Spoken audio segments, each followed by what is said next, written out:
What are you guys screaming about? It's just chairs. It's just chairs. It's just chairs.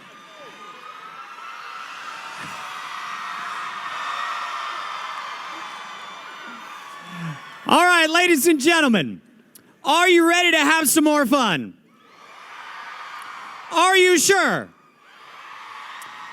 We've got 4 friends that are ready to come out of here. Now, when we first started, I had you guys, making some noise and all that. Well, they weren't here then. So before they come out, I want to really show them that you guys are very excited to be here. Are you ready to make some noise?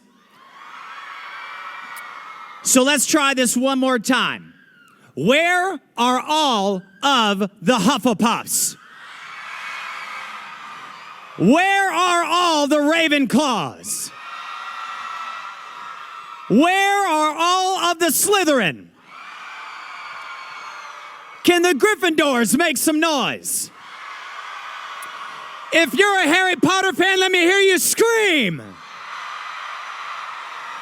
Our first guest charmed us as multiple characters in the Harry Potter films thanks to the amazing makeup and special effects teams. He's played cunning goblins and everyone's favorite charms professor, Phileas Flitwick. Ladies and gentlemen, please welcome to the stage, Mr. Warwick Davis.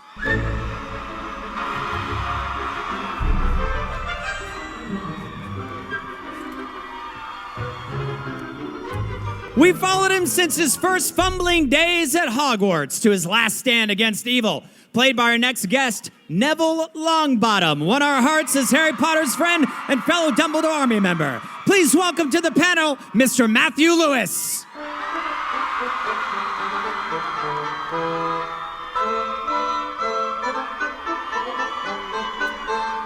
No one can forget the moment our next guest character first strutted on screen behind Slytherin's son, but our favorite Lucius Malfoy. Moment had to be the time he met the wrath of Dobby. Please give a round of applause and welcome for the very first time here to a celebration of Harry Potter, the one and only Mr. Jason Isaacs.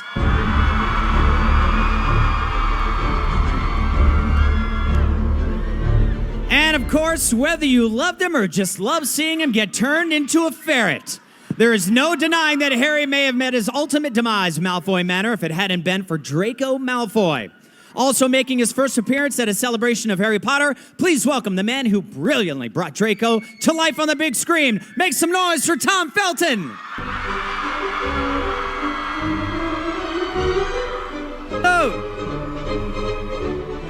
Oh my gosh. What a fantastic weekend we have had so far. You guys enjoying yourselves? Absolutely, yeah. So what moment thus far has stood out for you guys since you have first kind of came on to the Universal Orlando lot and saw what was happening at this year's celebration of Harry Potter? We just rode the Dragon Challenge, and Tom and I were in the front row going, ah! Like that. I'm so thrilled that they don't take photographs on that ride. As far as we know. Yeah. I mean, for me, it's just how big this event is and how many people come out here to see us and see everything that's going on. Because, of course, you've got the expo and the stage events and of course the rides and things to go on as well. But I mean, it's an amazing event, this celebration of So Harry that's Potter. your single moment, is it? That Single moment. Yeah. I mean, it's what do you like about this whole thing? I mean, I think it's a great event. I'm always somewhere in between the two. I'm always bowled over by, like Warwick said, the size of the event and how I've had the privilege of being here before. And so to see it grow in the way that it has, and to see the event get bigger and the amount of people here get larger and the enthusiasm go off the scale. And that when I arrived here on the first day and saw that still being as rich as it was the first time I came is my favorite moment. Very cool. Tom? It's a wonderful, beautiful balance of community. Like everyone who's obsessed with Potter as much as you lovely witches and wizards. Yeah, we love you too. Yeah, it's amazing. It really brings a whole community of wonderful people together. And the creativity. Some of the costumes I've seen this weekend have surpassed any efforts of previous years that I've come across. So take my hat off to you, not literally, but... Literally do it. All right, fine. It was a bad hair day. Cheers, Matt. So yeah, it's really, really wonderful to be here. Very touching. So if you're out there and you are wearing one of these amazing costumes, make some noise. Can we get some house lights on the audience? Oh. Whoop, whoop, whoop. A lot of creativity in the audience. And you know, when you're walking around the park, what's cool Is that male bow batons? Yeah! Equality! Trey BN. So, you know, when you walk around, not just the focused events that we have here or any of the sound stages or the, you know, the amphitheaters, but you get to see these guys. They're walking all around the park. They're enjoying what Universal Orlando has to offer, but they're also like, they're doing their own things. It's like they're their own paparazzi as they meet each other, because you mentioned community, you know, and being here together under the love of Harry Potter.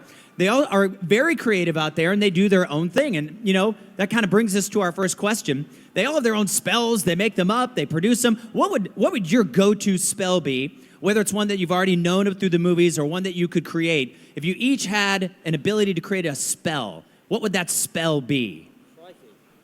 Put us on the spot a little. Tiny bit. Mine is Wingardium Leviosa. Okay, That tell you is what. true. Classic. There's a very good reason for it as well. For me, Warwick Davis, it would be very useful to just levitate just a couple of feet off the ground. Right.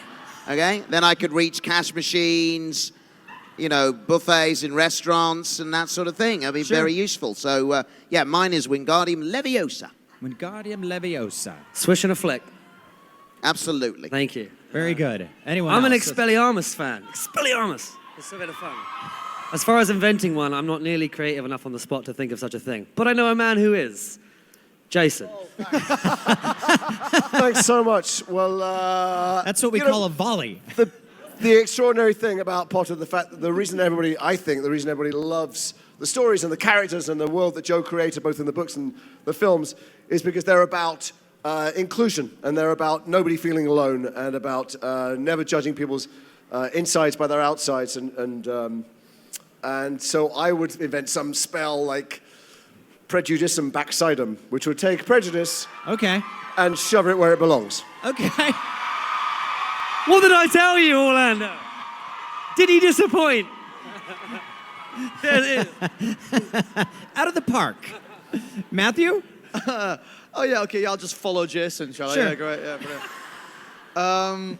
Mine's already a spell that exists. Alohomora is mine. Because the last time I was here for COHP, I went back to England and I'd left my house keys here at Universal. Okay.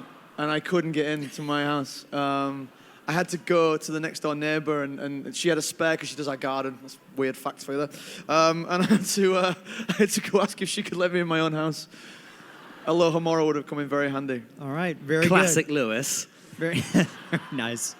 So as far as all these fantastic films are concerned, do you have a favorite scene that kind of stands out, either that you were in or one that you wish you could have been in? I love the one of Lockhart when he gets hit with the spell that I can't remember the name of, but he wakes up and is, thank you, obliviate? Thank God someone paid attention, yeah. And he wakes up completely baffled by the world around him. He's like, who are you? You know, and it's a charming little rendition from Kenneth. I thoroughly enjoy that bit. Very nice. Very nice. Anyone else on that one? What was the question again? I went off on favorite one. I was scene. just trying to remember that No, scene no, with no. Ken. A Sorry. favorite scene that you had in the movies, either that involved you or that you just enjoyed watching. Well, my favorite scenes that I'm in all of them, obviously. Okay. Why would I ever want anybody else's scene to be that? My favorite scene was the first scene I did. The first scene, because it's the first time I was ever in that world. And it was with the late, great Richard Harris, who was an amazing... All props to the fabulous Michael Gambon, but Richard Harris was my Dumbledore, like everyone's got their James Bond.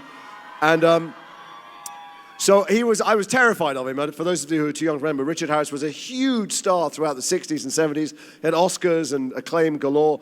And he was this famed rabble-rouser and took no prisoners. And so I arrived on the set, and I went to drama school with his son. So I thought immediately I got to get in with Richard because I'm scared of him. And I said, oh, I'm a friend of Jared's. I was at drama school with him. He was the best actor I'd ever, well, apart from you. He's unbelievable. And he easily softened and he started to tell me stories and took me under his wing and told me some very, very unrepeatable R-rated stories. And so I thought, oh, he's my mate now. Richard is my mate and I don't need to worry about doing a scene with him. And then they said, let's go up and do the first take. So I get up, and the first bit we were shooting was the end of the scene in Dumbledore's office on my first day. So and Richard had the first line, which was something simple like, "Thank you, Lucius, that'll be all," or something like that, right? So I stand opposite Richard, and I go, I'm thinking, he's got amazing recall. And this guy was drinking for like 30 years from morning till night, and he remembered every one of the most sordid details of the 1960s and 70s. So I sit opposite him, and they go, and rolling, and, to slate 5, take 7, take 1, action. I look at Richard, and he just looks at me. And I look at Richard, he looks at me, and I think, oh, poor guy, he's forgotten his lines. He's not in his first flush of youth, he's not been well, and he's 70-something years old. And he looks at me, and I think, oh, no. And he looks at me, and I think, maybe it's my line. It's my first day. How embarrassing. And I look at him, and I think, God, is it my line? I can't look sideways because the cameras are on me and him, And then I look at him, and I think, no, it must be his line. I go, no, it's definitely my line because he's narrowing his eyes, and I start to sweat. I start to sweat, not just from my forehead, but from all places in my body where sweat should not be emerging. And just when I'm thinking it's time to go and ask for some new underwear, Richard goes, "Thank you, Lucius, that'll be all." And I think, you old bastard. Here we go. And I just remember how brilliant and electric it was, and thinking, it might be wizards and witches, but I better take this seriously. Yeah. Very nice. That's a great story. Matthew? Oh, wow. Why do I always have to go after him? You could take your shirt off. That would be fine too. You don't want to see that. That was a year ago. You don't want to see it now. Trust me. Do we want to see it now? There goes that bus you just got thrown under. So my favorite scene was in in the final film, in the last one, okay, when I think I'm kind of sort of in it in the background a little bit, when they all put their wands up and they put the shield around Hogwarts. I just remember David's directing in that scene. The music comes in, and you just know that it's about to go down. Something's about to happen, and I remember just getting a real shiver down my spine, and it just set a roller coaster in motion for the last sort of act of that movie. But that moment was chilling. I'll never forget that. Very cool. Very cool. Warwick? I think for me it was the filming of the concert sequence in the Great Hall, and with Jarvis Cocker and Radiohead, and it was literally like a rock concert. We spent many days filming it, although much of that was cut from the finished film. But they did quite a few numbers, and there were speakers under the stage, and I had to introduce them, and then I stood on the side of the stage and watched them and played air guitar, and none of that was in the movie, but it was a really fun experience. So one of my favorite times. Actually, all of my favorite moments, I think, were in the Great Hall, and it's an incredible set, because normally when you make a film, a set is put up and you shoot on it and then it's destroyed. But the Great Hall stood there, and still stands to this day, for the entire duration of the filming, and it became like a historical building rather than a set, because so many things happened in that room. Great feasts happened, funerals happened in the room, concerts, the Yule Ball happened there, and then of course in the last film it was partially destroyed, and it was a very sad place to be. And it's very poignant, and when I go back to the Great Hall even today at the studio tour, it brings back all of those memories of the things that happened in that room, and unlike any other set I've ever been on in my career. Can I remind the audience of that wonderful shot? If you remember, there's one of Flitwick being crowd surfing, right? Just after the... Yeah, now I think about it, there's quite a crowd No way. here. No Who wants to way. see Warwick Davis crowd surf, ladies and gentlemen? There's no... I'll do it if Matt takes his shirt off. All right, we're getting You close. fine with that, Tom? I'm fine with that. I'm fine with that, yeah. Let's see what we can do. Well, speaking of crowd surfing and whatnot, were there any stunts in the film that you got to participate in, or maybe watch and you're like, man, I wish I could be part of that, or anything that stands out? Well, there that were was a lot fun? of things I didn't want to do that I had to do, like that. Crowd surfing, and like being dropped down from the roof of the studio when we jump off of the Gringotts cart, and we were on cables and we had to be lowered down to the floor very quickly, like we were falling. And then it was stopped by the cushioning spell that Hermione casts. And I remember looking over, and there was this stunt guy like on a rope, but he just had like a cigarette in his mouth, and he was really old. And I'm thinking, are you paying attention? Because you have my life in your hands, literally. If you don't stop that rope at the right moment, I'm going to have a very squashed prosthetic face. And fortunately, he did, but it was quite scary. So there's a lot of things I didn't want to do that I had to do, but yeah, I'm not keen to. I'm sure these younger members of the cast, you always wanted to do your own stunts, didn't you? I'm just picturing like Radcliffe and Emma all loving this scene, loving this opportunity to do it, and you just terrified. It was horrendous. Sorry, it shouldn't be so funny, but Thank you, John. yeah, I revelled in it. It was great. In the second film, there was a wand duel on this huge long table in the Great Hall. Yeah. And Radcliffe and I went back and forth with a few spells, and they roped us up with wires and whatnot, and sort of strung it round us. So when they lifted us, you would sort of spin in various forms. And there was like crowds of people watching you. I felt very James Bond in that moment. Yeah, I enjoyed that. How much training for you went into that when you did that Years. scene? Years. No, nothing. Are you kidding me? I was 12 years old. I just stood there. Yeah, They but strapped a wire to me. was there like a moment where you're like, okay, this is pretty terrifying, and then all of a sudden you're like, oh, let's do more? Not really. I mean, the 12-year-old self just thought it was very cool to have a wire, I suppose, attached to your back, and then they just lifted you up. Yeah, no, I was really into it. I was pretty into it from the get-go. Very cool. There's Gentlemen? something about, when we were that age, just being completely fearless in terms of stunts. And so it was very difficult for the stunt guys to tell us, you cannot do that, you're going to die. And they'd have to take over. A lot of the jerk back stuff like that you were doing there, I remember watching you guys doing that and being so jealous of the duel. I was just stood there watching it. And then whenever it did come to like doing any wand stuff, there would always be a stuntman would come in and take over. I look back now and I go, thank God for that, because that would have been ridiculous. But when I was a kid, I wanted to do everything. I was so jealous of the entire stunt team for doing everything. The direct opposite of Warwick, I think. Me too. Because I had, between film 2 and film 4, when I came back, I went to shoot Peter Pan in Australia, and there was a lot of... Thanks very much.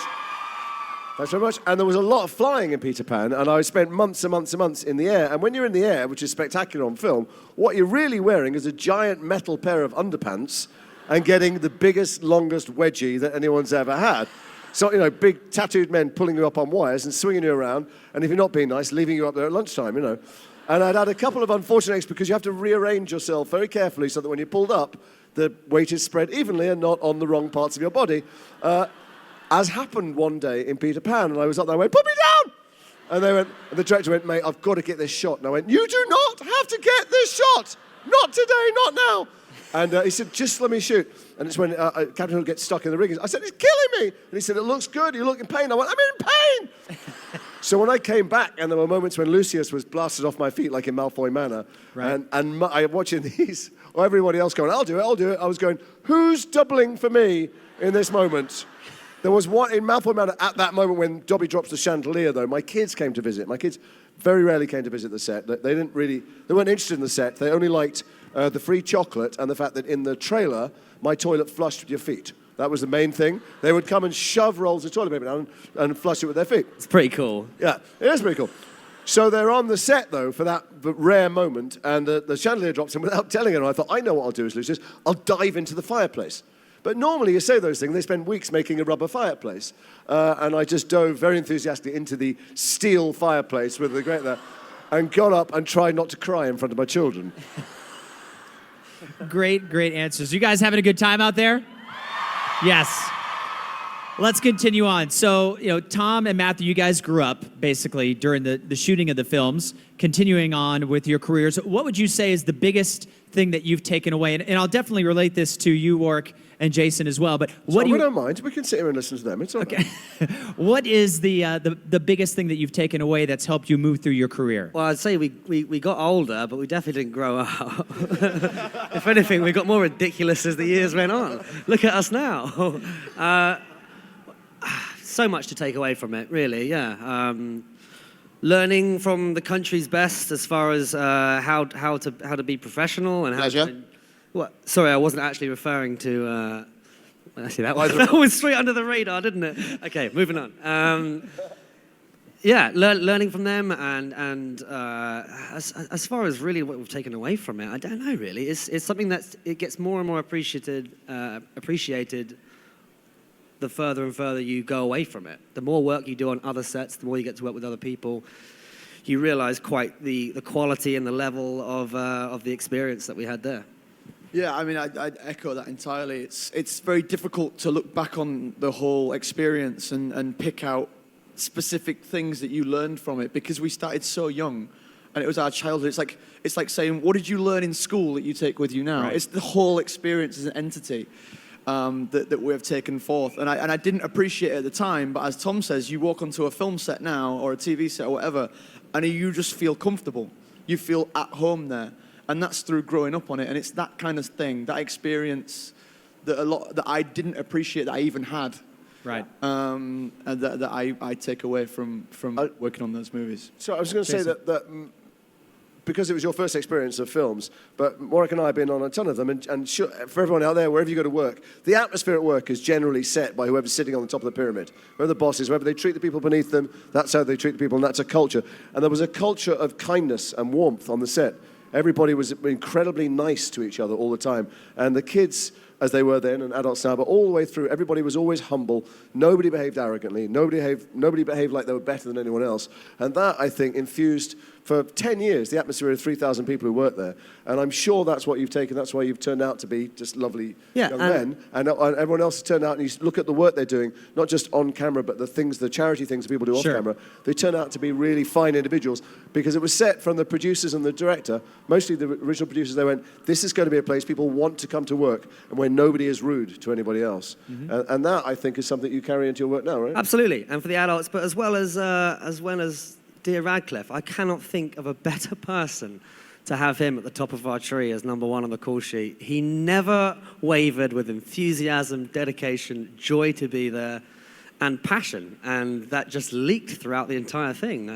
Imagine in the fourth film if he was bored of it and he'd had enough. The rest of us would probably have echoed that, but instead... But he was humble. I mean, Dan never behaved like he was the star of the films at all. No, he was very generous to everybody. I don't think even now he would recognize that. He's a man of the people, a man of the crew. Yeah, a lot to... I respect him massively, and I certainly learned just as much from him, I think, as I did the oldies. Yeah, I mean, something that... hold on. He didn't gesture this way, he gestured that way over there.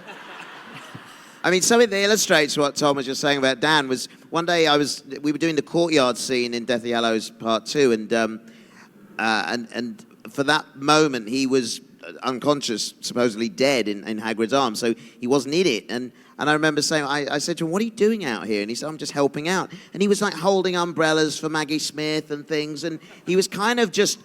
He was somebody who motivated us through the times when we would have all wanted to give up. But he was there just kind of, come on, let's keep going. And it was fantastic. Yeah. And just to answer, is there something I learned from the films? Because I did learn something. Don't crowd surf. That's what I learned. Okay. I think we can that's change a point that over the weekend that'll be driven home to those who may be considering doing such things. Yeah, don't things. do it. All right, so... Did you ever receive any information from J.K. Rowling, ever telling you anything about your character before it was in the books? Did you get any clues or inspirations before going into the films or the shooting of the films? She said that I would be Neville's love interest by the sixth film, but... It never happened. She was having me on. No, she... Careful what you say. I answered this question earlier, right? Hold on. Jason's over there going, I just said good things about you, and now... Just careful what you say, because I said something earlier, and people have been tweeting it and tagging J.K. Rowling in, and also not putting that it was a joke either. You gotta put the smiley face after. I mean, Joe's gonna be like, "Well, what's?" That's a fair point. I retract my statement. Too late now, mate. I desperately wanted to know, because when I was... a lot of the adult actors occasionally considered not coming back to do the next film, because there were quite big commitments a long way in advance, and they were only, we'd like you for February and 3 days in June and all of October. So sometimes it was difficult professionally to go, do I want to do that? And we all ended up, thank God, staying throughout the films. But there was a moment when I thought, well, I'm not really in number 5 very much. and number 6 is coming out. And if I'm not in number 6, I could maybe do another job now, do something, and just say, thanks very much, but my time is up. And I was shooting something in Rhode Island, and I was asked to go at midnight to the Barnes & Noble there and sign the books when they came out. So I was filming, and I was wrapped at 11, and I said, all right, I'll come. And I went down there. The entire shopping mall was full, like 10,000 people there just to go to the bookshop and get the book at midnight. And I went, oh my God, I didn't quite realize what level of commitment this was. And I go in, there's piles and piles of photographs for me to sign. And I said I signed until my hand was sore. And I said to the bookshop manager, I said, is there any chance I can have a look in book 6 and just see if I'm in it? So I've got to make a big work decision. He said, I can't, if I open it, there'll be a riot. And I said, I'm sitting here signing 1 million pictures for you. He said, I'll tell you what, I'll send one of my kids back there and open the book for you. What do you want to look for? I said, just tell him to fold over every page that I'm on. That's all. Just tell him to fold over. When he sees Lucius Malfoy, fold the page over, right? So I'm out there signing and smiling and signing and smiling and photographs and selfies and signing. And the kid comes to the door, big spotty lanky kid with a hat, and he goes, and I went, what? And he went, and I said, am I dead? Like that? And he goes, and I thought, oh, that's okay. I said, it's okay. And he goes, 0. And I went, and then I had to sign another 5,000 pictures. Like, so no, Joe didn't tell me that. But then I turned out to be in book 7, so I signed up, which is a good thing. That is a good thing.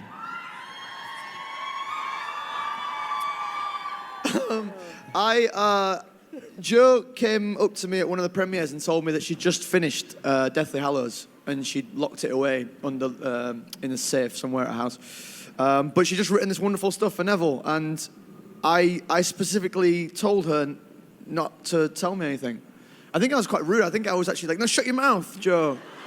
And I put my fingers in my ears, and she's like, oh yeah, sorry, I forgot. I won't say anything, because she knew I was such a huge fan of the books, and so I waited until it came out. So no, Joe was really careful with me and really adamant that she wasn't going to leak any information to me. All right. Warwick, what was it that... no, we don't have to go No, I'm there. not going to answer this one again.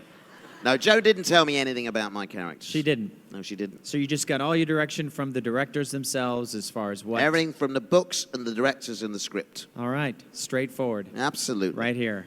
Boom. All right. Tweet that. So we've got... We've got some, as you can see. Let's do the house lights one more time. Look at these amazing fans that we have out here.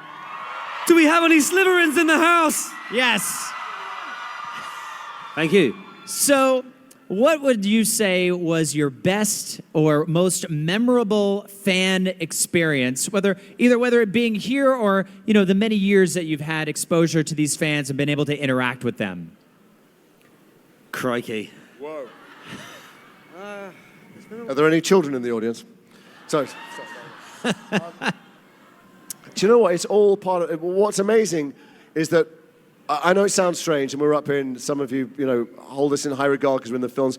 But the honest truth is, we were all huge fans of the world. We all felt honored to be any part of this very precious thing that no one can really understand why her stories resonate with people, not just here in America or in Britain, but all over the world. In every culture you can imagine, people feel like it's written about them. And every encounter with a fan, it never feels like they're going, as actors, we've been in other stuff, and people come up and say, I like doing this thing, or like this show. When it comes to Harry Potter, I always feel like no one's ever talking to me or talking about Lucius. They're talking about how important it was to them. And the extreme end is people come up and they go, and I had it to Dave, and I'm sure we all did, people go, Harry Potter stories saved my life. There were times I felt so alone, or so depressed, or I had such difficulty.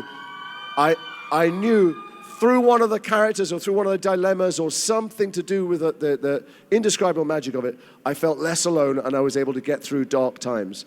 So that,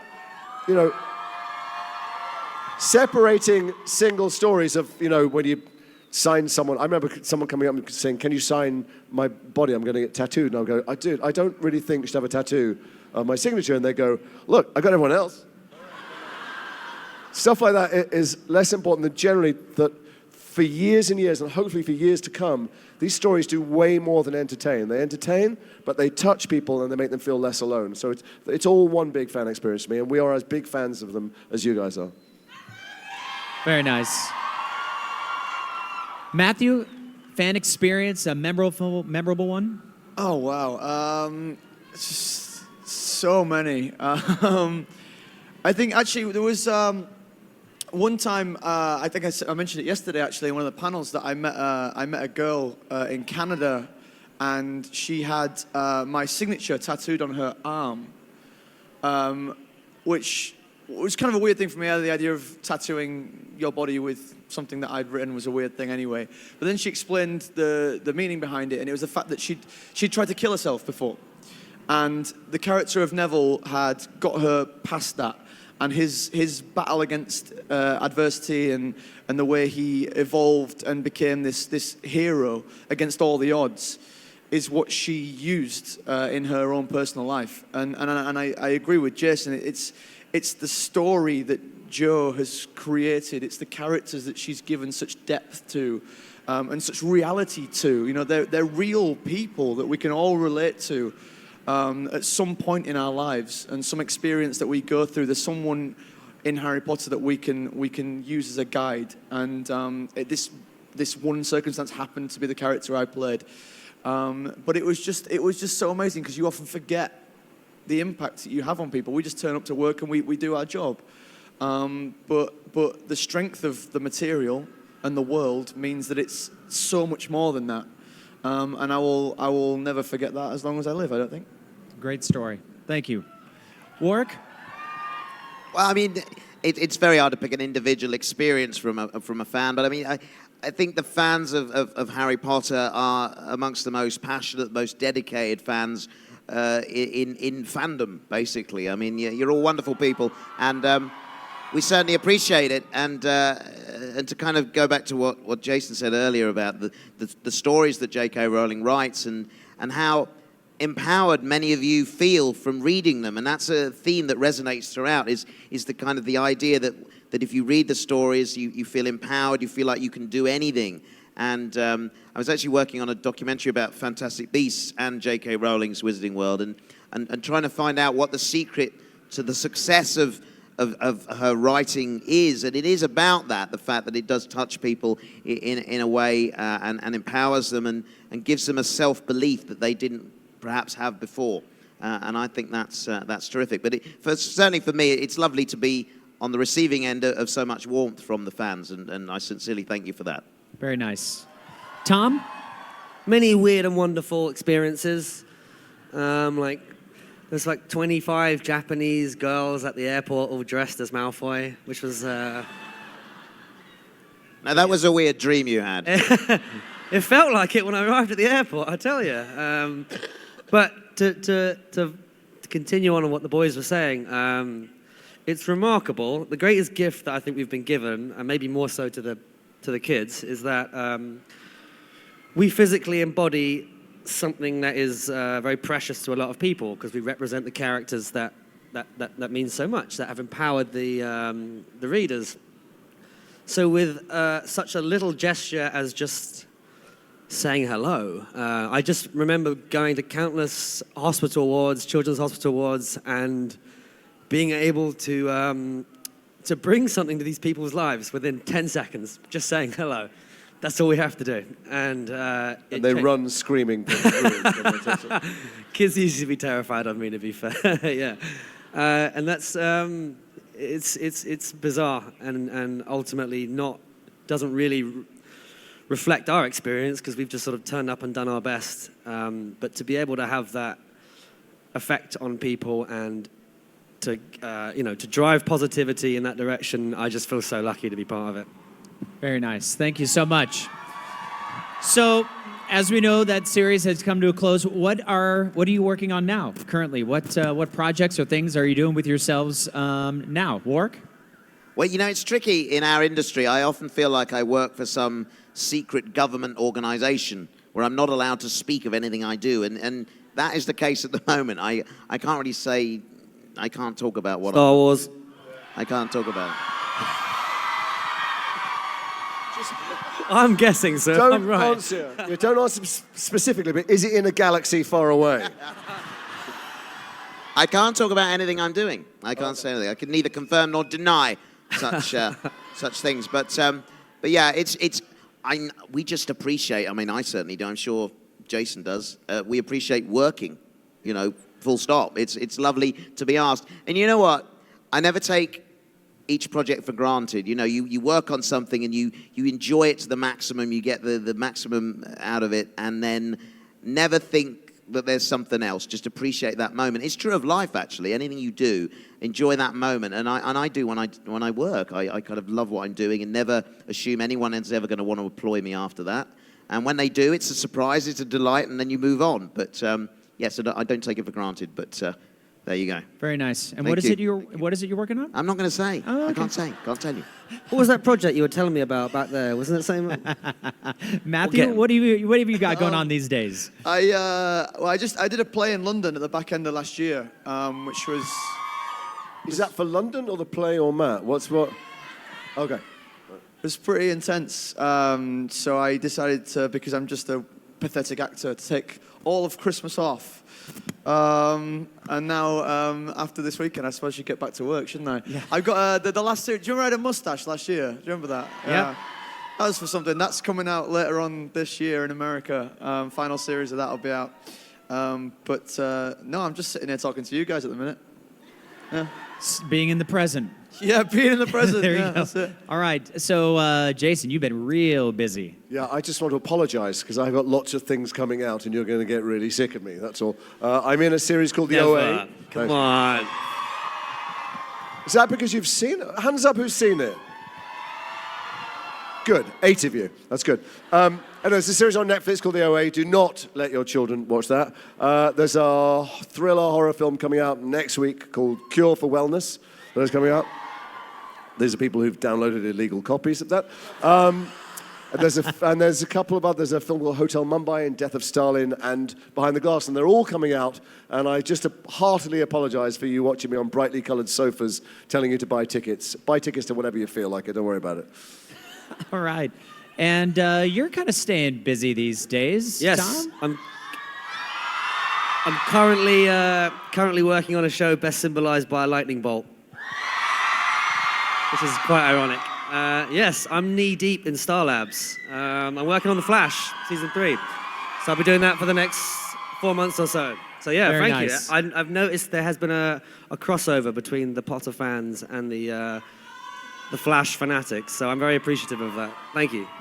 Very nice. And here's our final question for you guys. And it just kind of bring things back to, just having some fun and thinking about what you might be doing or what you consider doing if you were not an actor.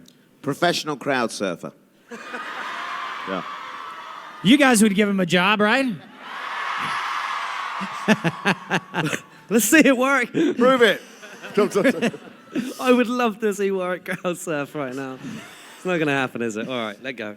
All right. So if you weren't an actor, Matthew, what else what do you think you'd do? I love you. Will you? If he wasn't working, would you support him? That's the question. Well, there you go. What? Are you telling me? Oh, no. No, dreadful. No underwear. He doesn't wear it. Oh, sorry. Jason, that was in confidence. No, I would love to have been a rugby league player, which would mean nothing to the vast majority of the people in this entire audience here. But it's a sport that involves 13 men beating the hell out of 13 other men on a pitch. And I'm not hard enough for that. I'm not tough enough. I'm not anywhere near the ability that they could have. But in my dream, that would have been what I'd have wanted to do. Yeah. All right, Jason. Well, I'm very geeky. I was always geeky before the web came along. I was on bulletin boards and Newsnet and stuff like that. And I think I would have a blue Apple T-shirt on and be saying, "How can I help you?" At the Genius Bar. I like to think I'd be at the Genius Bar. I might be at the Mildly Intelligent Bar. I don't know, but I'd like to be at the You'd be Genius bloody Bar. good at that. Oh, thanks very much. I can see that. Tom? It's hard to imagine. I'd be underwear modeling with Matt, most likely. Oh, I don't have anything better to say. Maybe a musician. Yeah, I'd love to be a musician, but it's something that's very dear to me. So maybe I don't know.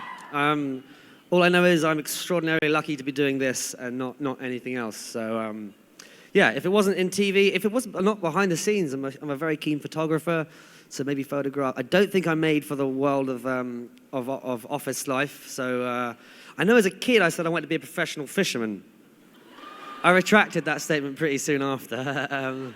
But yeah, I think music, something in music would be cool. Or if not, behind the scenes on... Would you buy an album? Because he's very good. Would you buy an album if you did one? Just saying. I did tell you. Yeah, he's very good. Last night, my hotel room's quite near his. I heard him twanging away at about 11 o'clock last night. Excuse me. On the guitar, right? Yeah. Well, I told you that in And on that bombshell. yes, there we go. Well, ladies and gentlemen, you know, Tom said that he was lucky enough to be doing what he does now, and I think you guys would agree that we are lucky enough to have these guys be excellent at their craft, to be able to spend some time with us. And with that, we are out of time, so if you would join me in giving these gentlemen a big round of applause. Orlando, thank you. Thank you. Beautiful Tom witches and Felton, wizards. Jason Isaacs, Matthew Lewis, and of course, Warwick Davis. Ladies and gentlemen, thank you so much to these four gentlemen. And on that night, we've got one more fantastic day here at Universal Orlando Resort, so enjoy the rest of the weekend at a celebration of Harry Potter 2017. My name is Scotty B. Good night, ladies and gentlemen. Make some noise for yourselves.